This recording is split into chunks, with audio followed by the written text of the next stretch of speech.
I'm Paul Capel. This is 8 Walters Way. I've kind of two bits to me.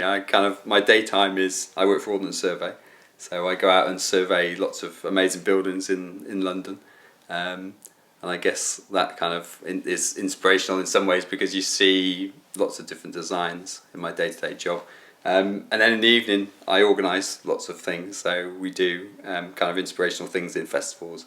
I run a stage and an area where we bring inspirational speakers and create gardens and things like this. Okay, so Walters Way is interesting in its own right. There's 13 houses here that were built in 85, 86, working with Walter Segal, quite a famous architect now.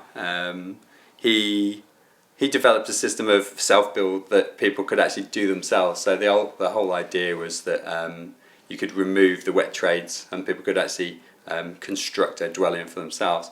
We took a Segal house. We were only the second people to live in this particular one, so built in 85, 86. And then using some inspiration that I gained from doing a master's study at the Centre for Alternative Technology, I came across Passiv House and Cradle to Cradle, and we used that overriding philosophy, or those two overriding philosophies, to make quite a unique house. The carbon saving features that we did to the house, we actually looked at the design as a holistic point. So we actually tried to invest the majority of the design into the envelope of the building. This is the inspiration from the Passiv House ideas, where if you've got a very high quality envelope, you don't require a huge amount of energy to keep it warm or to keep it cool.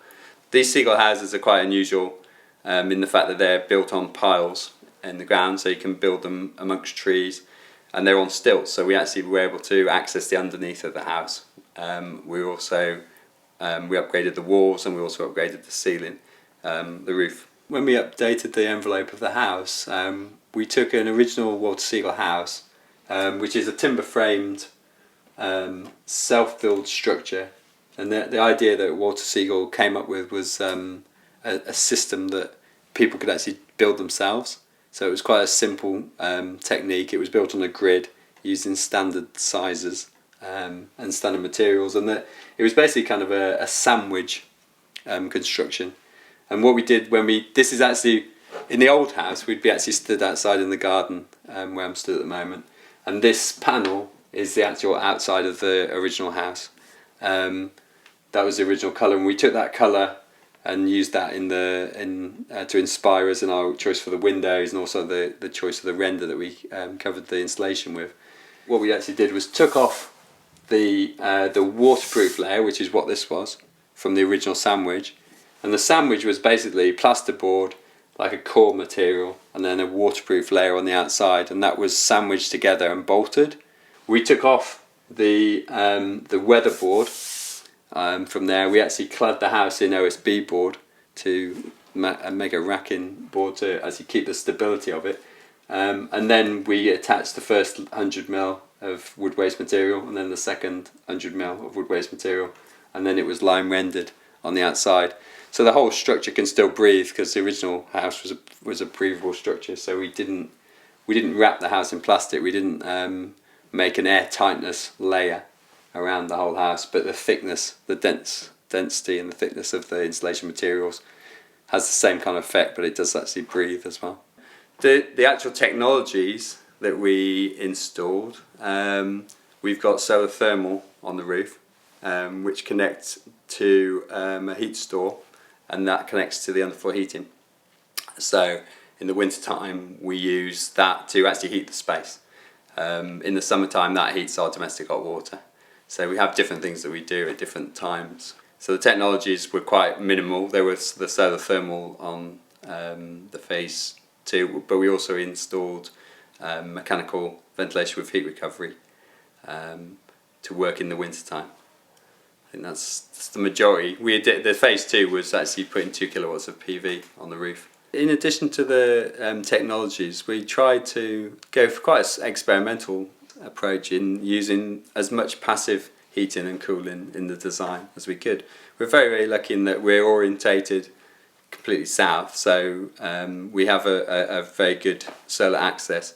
We've also got a passive solar chimney or glass box is the way I describe it, which is a triple glazed inner, so the envelope of the house is controllable by the triple glazing, and the outer envelope of that glass box is a single glazed frame. That's a passive cooling strategy. So in the summertime we'll open the tilt and slide windows on the triple glazing on the inside, and then we'll open the upper window in the glass box, which creates that current and it draws out any heat from the house.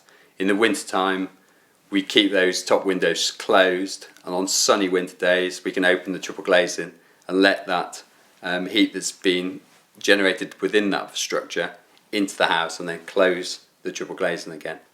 So in the summertime we have one way of heating and cooling the house, and the winter time we have a different approach. The areas of the house that we actually extended the footprint, like the small extension, and also we completely redid the kitchen. We fitted LED lights. We've also got A+ fridge and wash machine and all those kind of white goods and stuff, because we just obviously we don't want we've created a building that's very low energy. We didn't want to then waste the energy. The highs and lows of actually undertaking such a task, because we actually did this in 3 phases. So the first phase was the flooring. We actually insulated from underneath the house, because we're in this very lucky position to be able to get underneath the house. So we did this as phase 1, and we actually replaced all the flooring, all the underfloor heating. That was phase 1, and then we had a baby. So we stopped. That kind of stopped us in our tracks for about a year.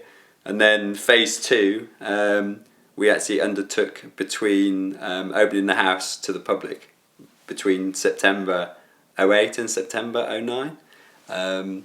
So people came to visit, because we do London Open House, and we get a lot of people interested in Walter's Way.